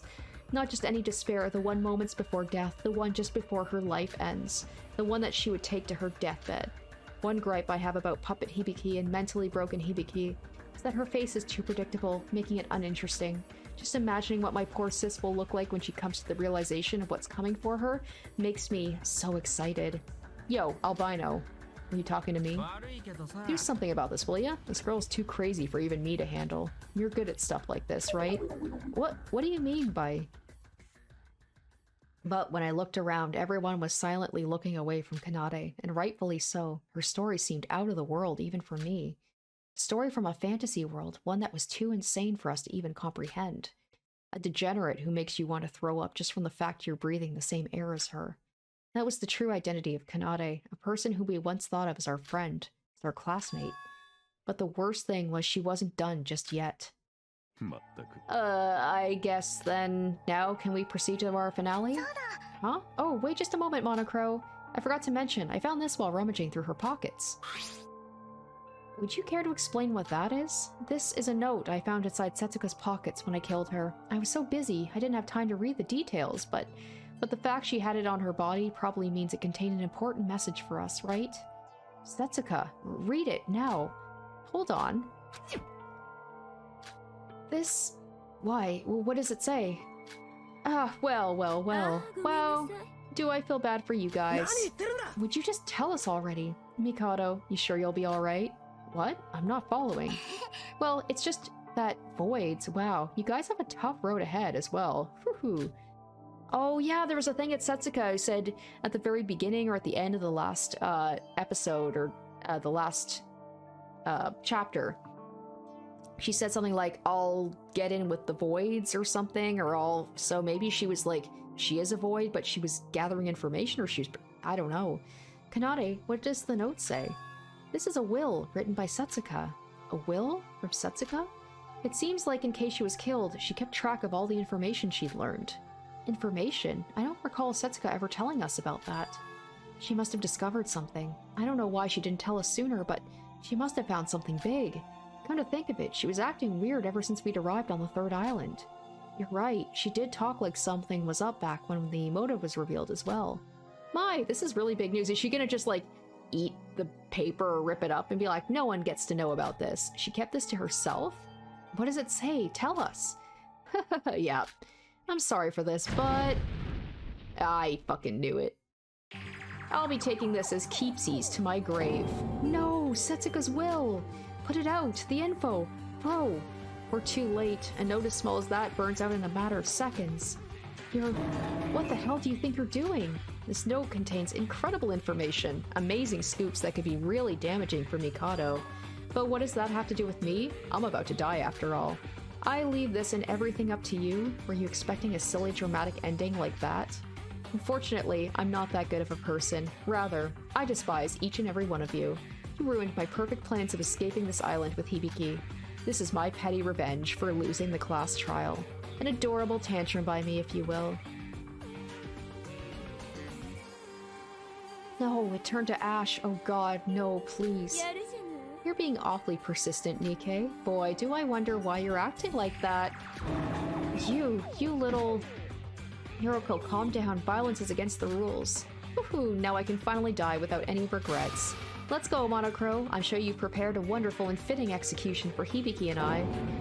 No, hold on. I appreciate your enthusiasm, but there's still some things left to do. Have you all forgot? The blackened of the class trial has the right to know the ending of their motive video, regardless of the results. The execution comes after that. Honestly, I couldn't care any less. Let's just skip to the good part and start the execution. You may feel that way, but Hibiki begs to differ, don't you think? This class trial acknowledges both of you as blackens. So obviously, she has the right to see her video's ending. Coincidentally, you two have the same motive video, so I'll just have to play one. I see. Poor sis. I guess it wouldn't hurt to let her know what happened to her parents before her death. Sis, wake up! Come on! Look up and focus your eyes on me. You're returning to yourself again. Now. Kanade? Is this the trial grounds? Did I? Sis, we're going to be executed, but before that, they're going to let us see the ending of our motive video as a prize for being the blackened. Come on, why don't we watch it before we die? Die? Me? Don't you remember? You and I killed Setsuka, and we lost the class trial. No, that can't be. I would never. Why would I get executed when I did nothing wrong? Please don't. I don't want to die. Hibiki, come on, don't cry. You're not a baby now, are you? Now come on, look at the screen. As procedure, it's required you watch the video. Wait, why am I the one consoling her? Sis, aren't you curious about who really attacked Mom and Dad? At least we get the chance to know who did it. Or would you rather just die now without knowing what happened? Well, she doesn't seem like she's fine, does she? Well then, I'll start the video.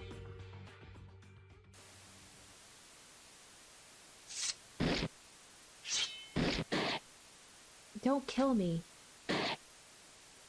Why would you? Ugh. I wouldn't be surprised if it's Kanade's. It's just surprise, it was me. The huge screen over our heads showed a video of a couple looking to be around their mid-40s or 50s getting stabbed repeatedly by someone. Oh, the man seemed like he was already dead with blood spewing out of his throat like a fountain.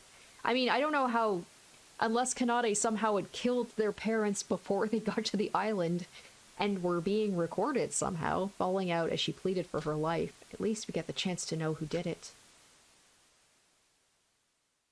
No, Mom, Dad. This video is first-person perspective recording from the very person who murdered the Otokanoji's parents, being recorded on a cheap camcorder. The quality isn't quite something to write home about, but... ugh, I can't watch any longer. This is too horrible. Monocrow, Mikado, who are you guys? How did you get the footage of the twins' parents being murdered? Not just that. Even the motive videos, how did you get your hands on those? Well, do I really need to answer that?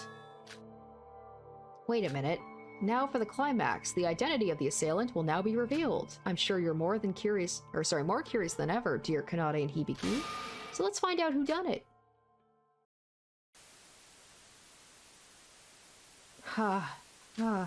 Whew.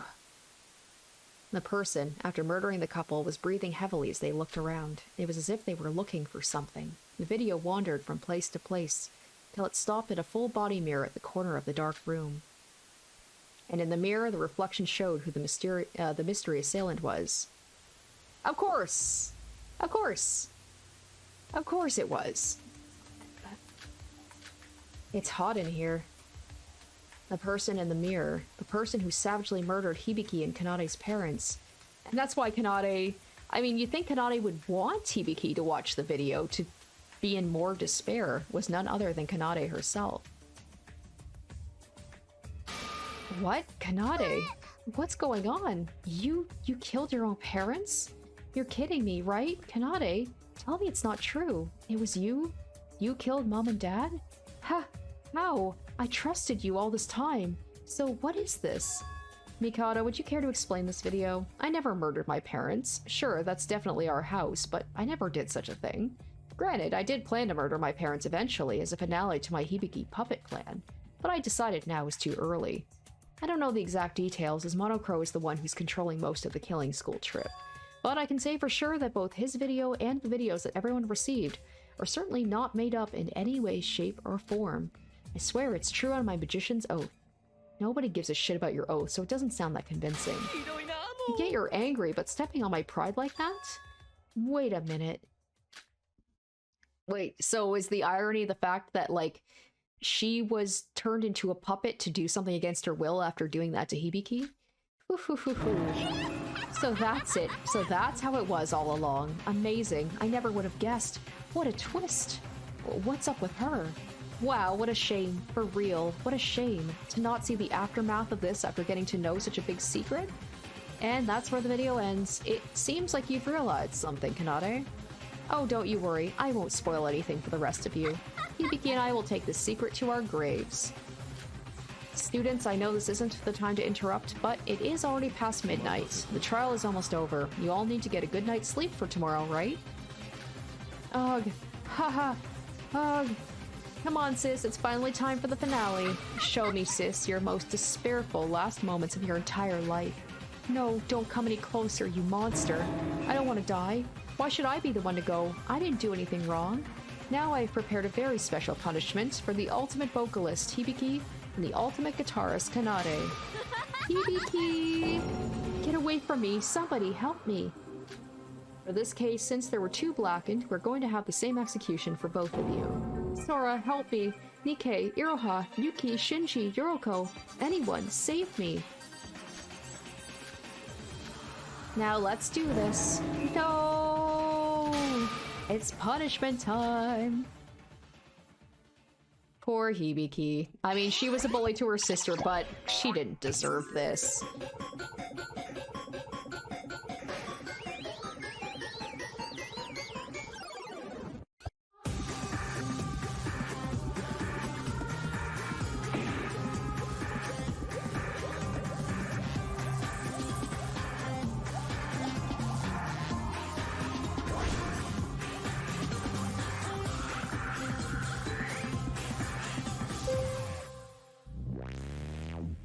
Melody, rhythm, final concert. Final death concert.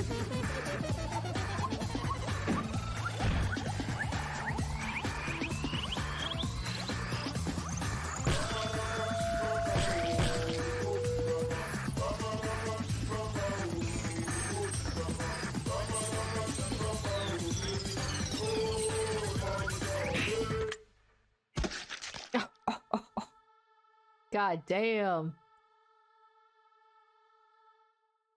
She just gets to see her sister's despair face just immortalized.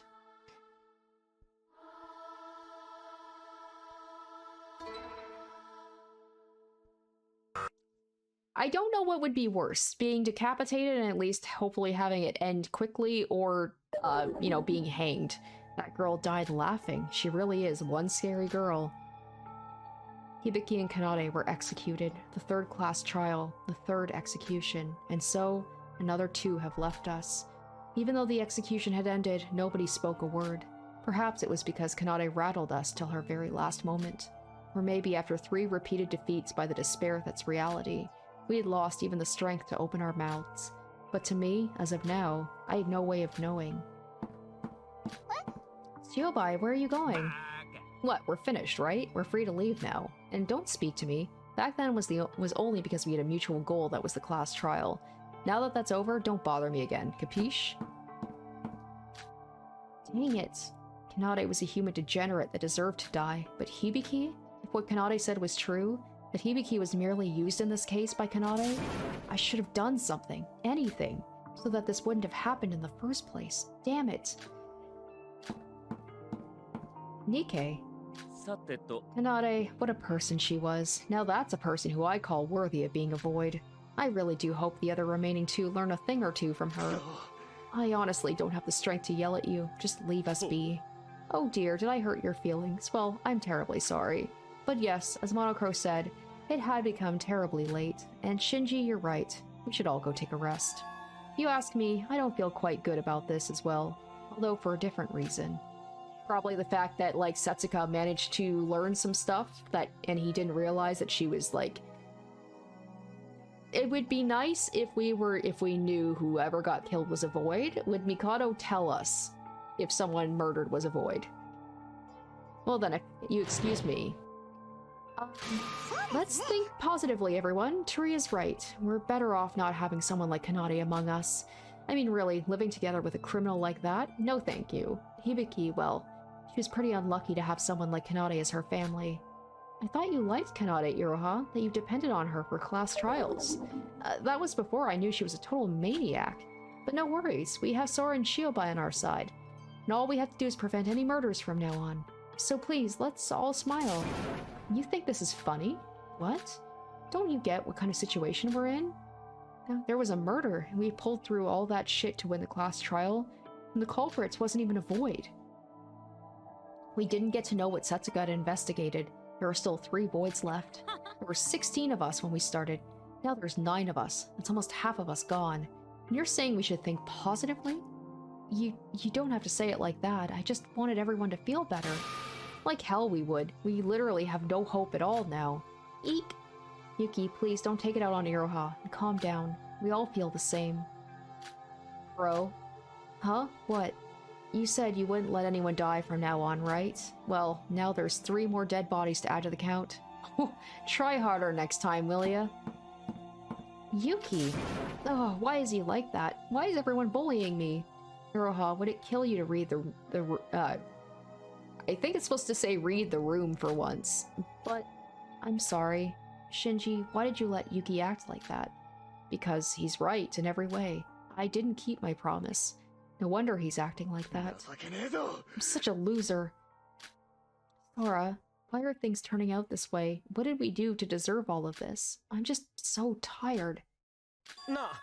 Don't worry, guys. Toria? I'll find a way out. I'm an executive at the Kisaragi Foundation. The Foundation, no matter what, never lets despair get away with things. I will protect you, whatever it may cost. Whatever it may cost. After Toria left, those of us remaining one by one managed to drag our bodies out of the trial grounds. Yuriko, who couldn't stop her tears, Iroha, who looked somewhat nervous, Shinji, who looked to be deep in thought.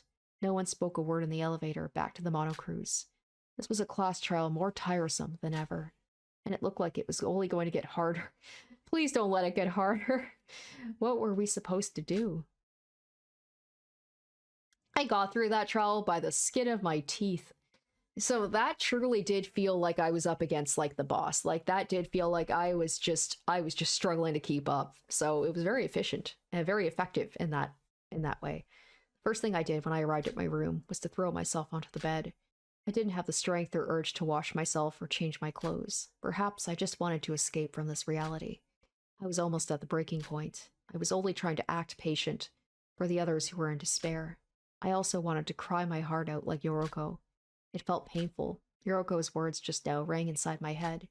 Why are these things happening to us? Did we do something wrong? Is this a punishment to atone for our sins?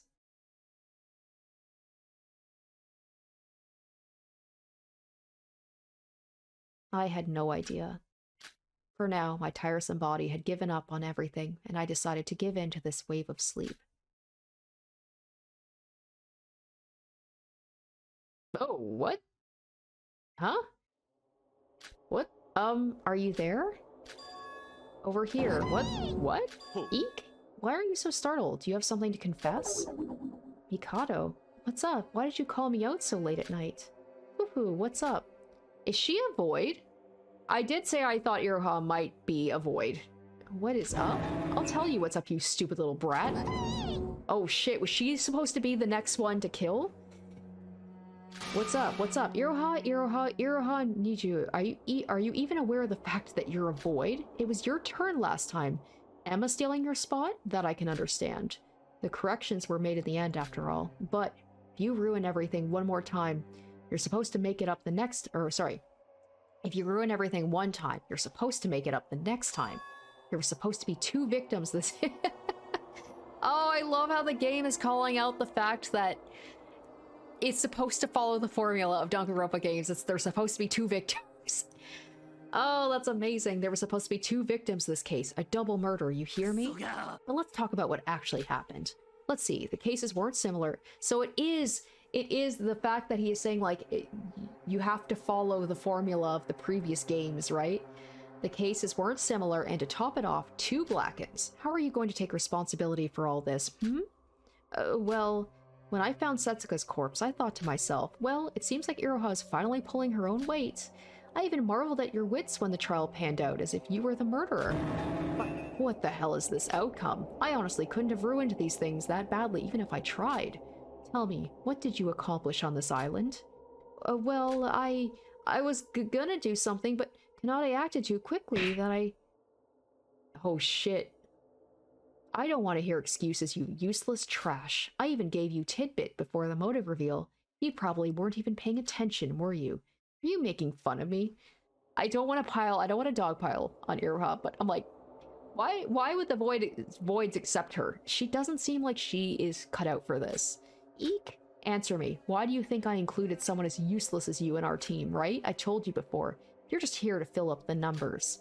You're just here for the ride, so don't worry. But even so, shouldn't you at least do what you're promised to do? If this plan fails, then your life is going down the drain as well. So you're planning to go kamikaze on all of us? Wait, but it wasn't my turn originally. I didn't even have time to discuss the plans. How was I supposed to do anything on my own? Use his powers, for God's sakes. Oh, you saw the class trial, didn't you? The outcome is already decided. You just have to have the will for it. And you're trying to make excuses when you haven't even done that much, By his talents, does he mean, like, Yuki's talents as the lucky student? Chiobai's talents? But... Woohoo, very well. As much as I'm disappointed in you, things didn't go completely south. It's still not too late, so I'm giving you another chance. Think of it as an act of mercy. For I'm very forgiving. Next island, you are in charge of the murder. Well, that's definitely not going to happen because, like, it's no fun to go into a class trial knowing who the murderer is, so I'm gonna say that Iroha is gonna get killed and just further screw everything up. What? But relax, there's nothing to worry about. Everything will go as planned under his protection. You just gotta wish for it. But the next island, it's that person's turn, so I think I'll just... That person? Oof, you really think they're still on our side? Just how stupid can you get? What do you mean? The damn brat betrayed us long ago. Didn't you notice something was off ever since we arrived on this island? Trying to ruin everything. Oh, is it me? Am I the person who's gone rogue? I've already noticed it, and I'm wondering what punishment I should give out. I'm not doing this to you without reason. Believe me, if that person were on our side, of course I'll ditch you and leave everything to them. It's me. It's gotta be me, right? Stats-wise, they're far superior to an idiot like you. So it's just me and you. Now you get why things are getting serious. I feel like they're talking about Shiobai, but I feel like it's me. But I just don't remember that I'm on their side. Now you get why things are getting serious? If you've understood, follow my orders. If you do so, you, me, and every one of us will regain happiness. Well then, I have high expectations for your marvelous murder case. Don't let me down. But I... What's the matter? Wait, don't tell me. You wouldn't dare think of backstabbing me like that, brat, would you? No, I would never. Just do it. It isn't that hard. You'll only have to wait just a bit longer. After all, the day of his resurrection is almost here. Okay. It's gotta be, the person that we... What was his name? The person we thought was Yuki in the first Danganronpa. I can't remember what his actual name was. Now, this is the end of our conversation. If we linger any longer, someone like Shiobai is bound to find us, so you should head back. If I were you, I wouldn't dare think of betraying us for your own good. Sniff. Sniff sob. Well, okay, Iroha Void confirmed.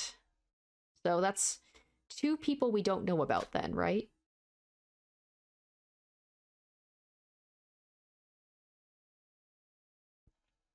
Holy cow, what a trial, wow. That one was amazing.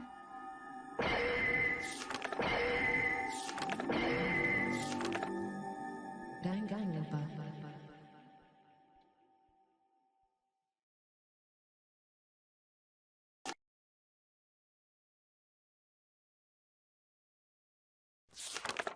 Okay, so 1. It's just 1 more we don't know about. That's right, Mikado is the other one.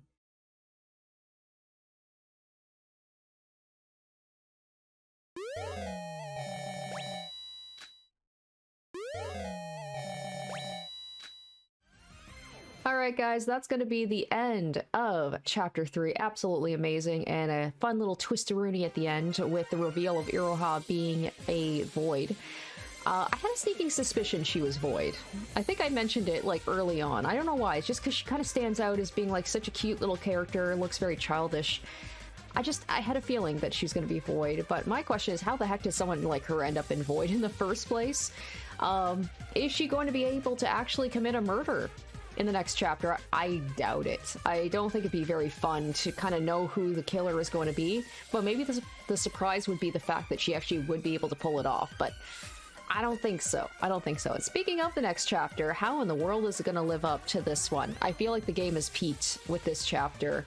But you know, what are your guys' opinions? Those of you who have played it, does it maintain the momentum? Does it kind of stagnate after this? Either way, I'm enjoying this game so much. Even if it gets back to chapter 1 and 2 levels, those were very good as well. This one was just so good, it's going to be really hard to beat it.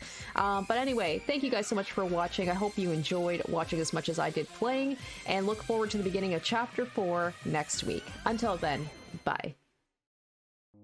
Special shoutouts to my top tier patrons: Revealing Storm, Linz VA, Kenju Storm, iCognito, Kevlar, Waz RD1, iZuzu, and Jesse Pelletier Lemire.